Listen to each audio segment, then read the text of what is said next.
بنی اسرائیل کو اللہ تعالیٰ نے نشانیاں عطا فرمائی، لیکن انہوں نے انہیں بدل دیا۔ اللہ نے نعمتیں عطا کی، انہوں نے انکار کیا۔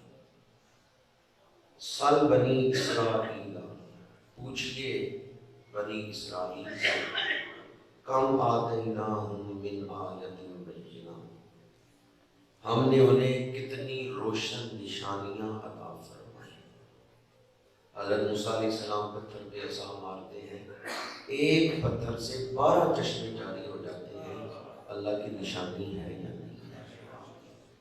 آگے دریا ہے، پیچھے فرعون ہے، حضرت موسیٰ علیہ السلام دعا کرتے ہیں، دریا میں راستہ بن جاتا ہے۔ اللہ نے نشانی دکھائی ہے یا نہیں؟ کتنی نشانی ہے۔ حضرت موسیٰ علیہ السلام جیب میں ہاتھ ڈالتے ہیں، باہر نکالتے ہیں تو ہاتھ اس طرح چمک رہا ہے جس طرح یہ لائٹ چمک رہی ہے، ٹیوب، کہ اس کے اندر سے روشنی نکل رہی ہے۔ ید بیضا، یہ اللہ تعالیٰ نے حضرت موسیٰ علیہ السلام کو شان عطا فرمائی تھی کہ آپ کا ہاتھ چمکتا تھا۔ اور اللہ تعالیٰ نے کتنی نشانیاں بنی اسرائیل کے لیے من و سلوہ نازل کی، کتنی نشانیاں اللہ نے عطا کی۔ نشانی دیکھ کے اگر دل اللہ کی بارگاہ میں نہ جھکے تو اس کا مطلب یہ ہے کہ دل کا جوہر غفلت سے یا گناہوں کی وجہ سے برباد ہو چکا ہے۔ آگے ارشاد فرمایا وَمَن يُبَدِّلْ نِعْمَتَ اللَّهِ مِن بَعْدِ مَا جَاءَتْهُ، اور جو اللہ کی نعمت کو بدل دے بعد اس کے کہ وہ نعمت اس تک پہنچ گئی ہے، فَإِنَّ اللَّهَ شَدِيدُ الْعِقَابِ، بس بے شک اللہ تعالیٰ سخت عذاب دینے والا ہے۔ اللہ تعالیٰ کسی کو نشانی عطا فرمائے اور پھر وہ انکار کرے تو اس پر عذاب سے عذاب ہوتا ہے۔ اللہ تعالیٰ کسی کو نعمت عطا فرمائے اور پھر وہ اس نعمت کا غلط استعمال کرے، قدر نہ کرے، اللہ کی نعمت کو تبدیل کرے، اللہ تعالیٰ اس پر سخت عذاب نازل فرماتے ہیں۔ مفسرین فرماتے ہیں کہ یہاں جو نعمت اللہ کا لفظ آیا ہے، اور وہ جو اللہ کی نعمت کو بدل دے بعد اس کے کہ وہ نعمت اس تک آ گئی، یہاں نعمت سے مراد حضور کا وجود ہے۔ بنی اسرائیل کو اللہ تعالیٰ نے نشانیاں عطا فرمائی تھیں کہ آخری دور میں ختم نبوت کا تاج پہن کے اللہ کا جو محبوب دنیا میں آئے گا، ان کی نشانیاں کیا ہیں، نجات جن کے دامن سے وابستہ ہے ان کی نشانیاں کیا ہیں۔ اللہ تعالیٰ نے وہ نشانیاں بنی اسرائیل کو عطا کی تھیں۔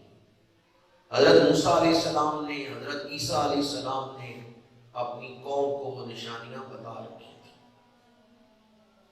جب میرے آقا کریم کی ولادت پاک ہوئی، اس دن ایک یہودی تاجر مکہ شریف میں آیا ہوا تھا۔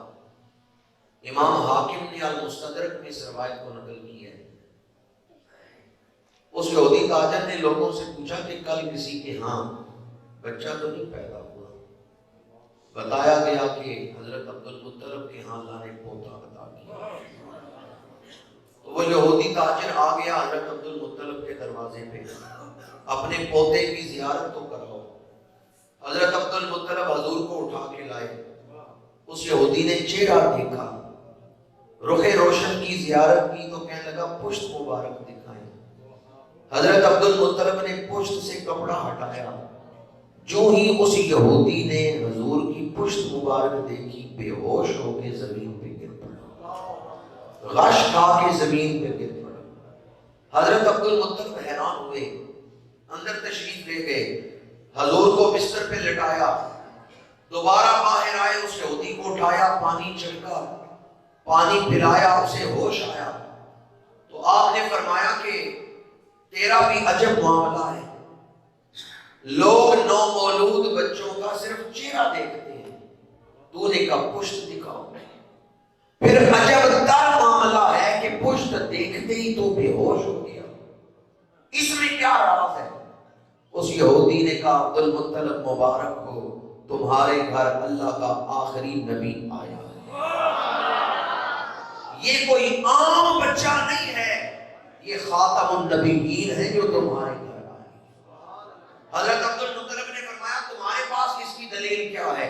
اس نے کہا میں نے اسی لیے کہا تھا کہ پشت دکھاؤں، ان کے دو کاندھوں کے درمیان مہر نبوت۔ کون سی مہر ہے؟ مہر نبوت۔ اب کوئی یہ نہ کہے کہ یہ صرف نبوت کی مہر ہے۔